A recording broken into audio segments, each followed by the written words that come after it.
developing the beautiful game here in the country, and I am joined in studio with Zedekiah Onganga, one of the youthful coaches that we have in the country. Good afternoon, Zedi. How are you? I'm well. And, yes. Thank you for having me. You had a fantastic weekend? It was amazing. Yes. Full of activities. One of them being crowned the Nairobi County champions. So it was a good weekend. I want us to roll back the years, not even years, months. Let's roll back months. And I think last year you were in Germany for, a basketball coaching training. How was that? Yes, I was in Germany for 8 months at the University of Leipzig. We are doing sports development in relations to science. Yes. So it was an amazing experience despite the weather being so cold. But what was important was the knowledge that we gained from the experience. Now we are happy. We are back home, ready to implement all that we had learned in those 8 months back home. Yes, you are four Kenyans in Germany, of course, for that training that took almost 8 months. Yes. And can you feel that it's bearing fruits? Yeah, it will take time because you see, when you are in Germany, they use a lot of technology in terms of research, in terms of training and all that. Yes. We don't still have the type of equipment, but all we can do is strategy and planning. And that is what we are trying to do right now. And you'll get majority of the people that were in Germany, the 4 of us, they've been put in the development committee of the national teams. Yes. So they're helping in planning and strategizing for the junior national teams. Yes. When you say that, in Germany they use a lot of technology and then you come back, the scenario is different. How do you manage to, tweak some of the things that you learned from there to make sure that they are practical here? For an example, in Germany, they use what is called the bib test to test their players. Yes. So there are machines that they normally use to test that so that it's accurate. Yes. So locally, we don't have the machines. So what we do, we use time and sound. And we are taught how best we can do it. We can customize some of these activities so that they can fit our local setups.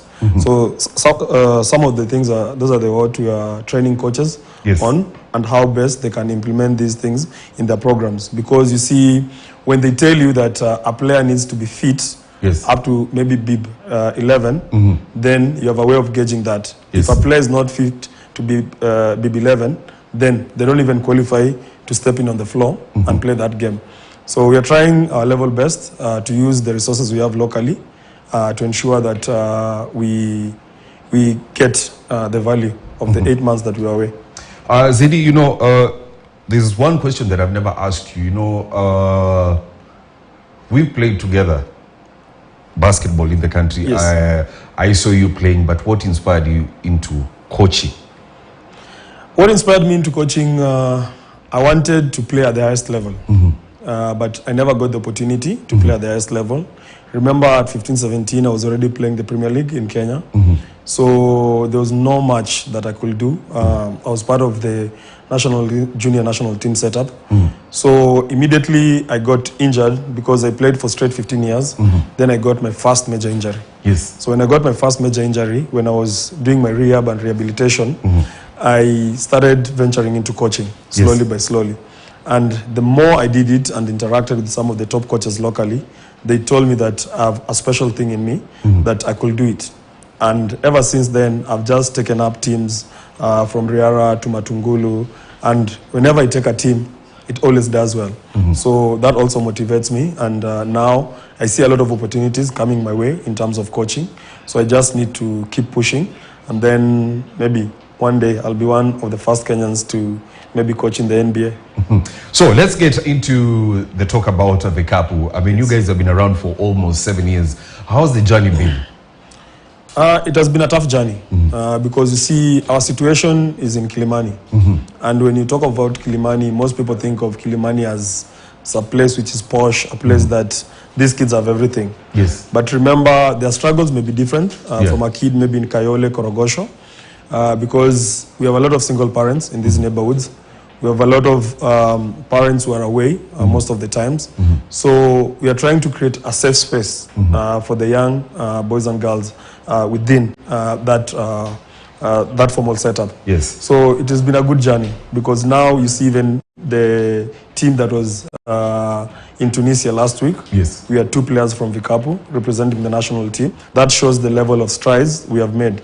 And how does it make you feel when you see, some of the national teams that we have in different age groups, they are, direct beneficiaries of Vikapu? I'm very, very proud, because this was the essence of us doing this.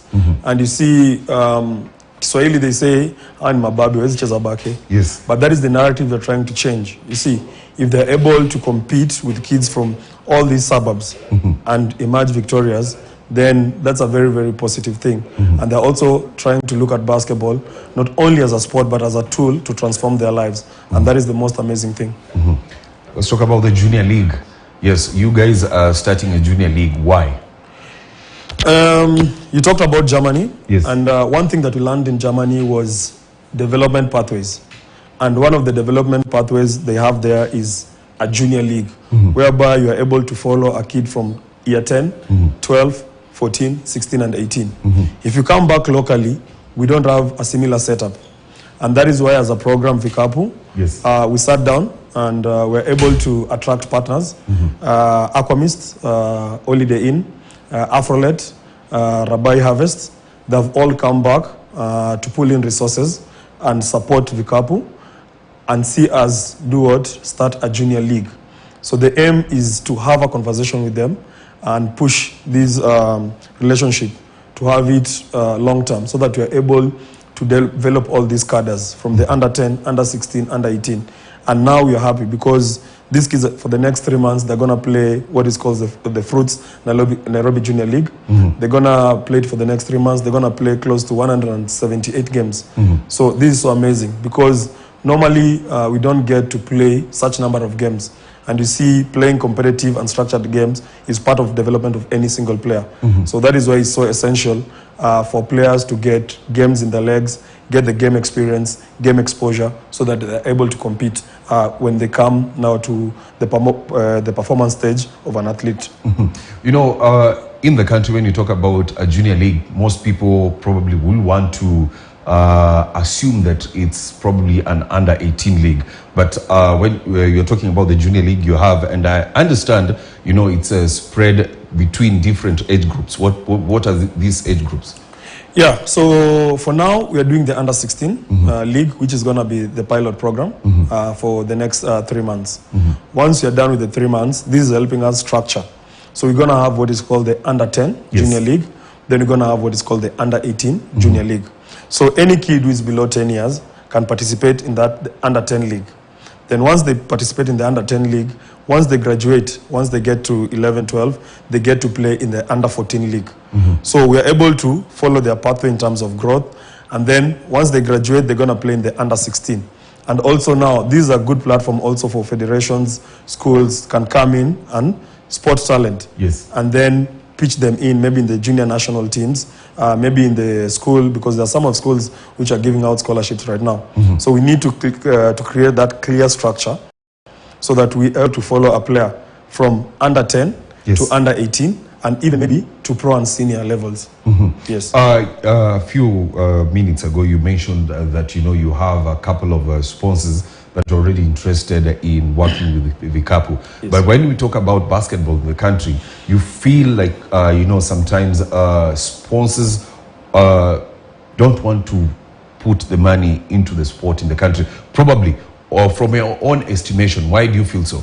I think because we still have poor planning and poor strategies. Because when you're bringing in a sponsor, they need to see a clear pathway. They need to see a schedule. They need to see a calendar. They need to see a breakdown of what will go where. And that is what we're trying to do as a program, also with the Nairobi Junior League. Yes. It's not easy to get a big sponsor like Aquamist to come in on board. It's not easy to get a sponsor like Holiday Inn. Remember, Holiday Inn is a global brand, to come in on board. It's not easy to get people like Afrolet, Rabai Bread to come in, because we have had these relations now close to 6-7 months of just having conversation of what it will entail, to get to a point where by now they trust us to do this together, it's an amazing thing. And that is why we are having a conversation to ensure the sustainability. And we are still out there, still attracting more partners to come in on board. Partners can come, but only if we have a clear pathway and a clear strategy in terms of how do they come in, how do they benefit, and how or what is the end goal at the end of the day. So what does the future hold for Vikapu? The future is very, very bright because we are venturing in. We want to form an elite academy. That has always been the dream. And that is why we are doing all this, because we are able to assemble the best talent, have an elite academy that any single kid in Kenya can look up to and aspire to be in. Once that has happened, then we are able to, through our networks, Basketball Africa League, the NBA, Seed Forum in Senegal, Basketball Ball in Motion in South Africa, we are able to expose some of these kids to these elite camps because time has come that we need to start having a pipeline for basketball players who can go play overseas and come back and represent the country. I mean, you've been to a couple of countries in Africa, outside Africa, and at the moment in Africa, aside from South Africa, we have Rwanda, you know, as the preferred destination when you talk about basketball. Why is it that Kenya, we are not attracting the same as Rwanda? I think for Rwanda, what stands out for them is the facilities that they have in terms of sports facilities. And I just want to challenge our president, our minister for sports. We need to improve on our facilities. We need to improve on our facilities. If we improve on our facilities, we should be able to match Rwanda in terms of what they're hosting when it comes to sporting activities. Because apart even from basketball, even cycling, they have the Tour de Rwanda. Apart from that, we are seeing now they are attracting volleyball. So in the next 2-3 years, all volleyball games across the continent. So this is also part of sports marketing. And that is what our sports CS also need to have a turnaround and look and see how best we can also do sports business, sports tourism, because we have some of the best 5-star facilities that can host players in the region. So we only need to improve our sports facilities. And if we are able to improve that, then we should be able to attract more sports disciplines being hosted here. I understand in probably a few weeks' time you will not be in the country. you will be in the NBA. Yes. I was fortunate to be selected as one of the volunteer coaches by Basketball Africa League. So I've been assigned to be part or to be an assistant coach in the NBA Summer League, which starts on the 7th of this month to the 17th of this month. So Wednesday night, I'll be flying out to Los Angeles, Nevada, to team up with the Washington Wizards. That is my team for the Summer League. And yeah, I'm just going there to learn, gain the experience, and hopefully bring it back. And let's see how best we elevate the game of basketball in the country. Probably you say gain experience. Probably what are some of the lessons do you feel like you will pick up from there? The NBA Summer League, that is like the second highest level of coaching in the whole world. Yes. So it means I'm going to meet the best players. I'm going to meet the best coaches. I'm going to beat the best operation managers in the sport of basketball. The way they view the game is different in terms of their planning, in terms of the organization, in terms of their coaching.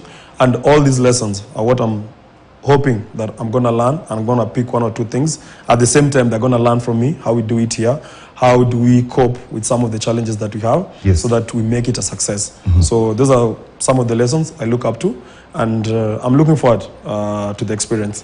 Finally, as we wind up, do you feel like normally it's very frustrating when you go pick lessons there and you know how the structures are laid and everything, and the plans, you know how everything is laid down, but when you come back home, things are totally different? Yeah, it's frustrating at times, and that is why you need to create your own pool and try bringing 1 or 2 people who can have the same mindset or mentality